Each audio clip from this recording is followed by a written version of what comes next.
Please enough is enough এর পরিণতি কিন্তু ভালো হবে না। সম্প্রতি রাজ্যে বেশ কয়েকটি রাজনৈতিক প্রতিহিংসার ঘটনার পরিপ্রেক্ষিতে পুলিশ মহানির্দেশকের উদ্দেশ্যে এই বার্তা দিলেন বিরোধী দলনেতা জিতেন্দ্র চৌধুরী।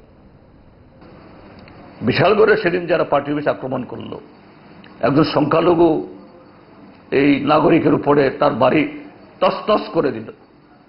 গতকালও যে 15-16 জন যুবক টাকার জলাতে আমাদের মিটিং বানচাল করার জন্য আসলো, এবং আজকে যারা সুদীপ বাবুর বাড়িতে এমএলএ হোস্টেলে, এটা প্রোটেক্টেড এরিয়া, 1 নম্বর এমএলএ হোস্টেল,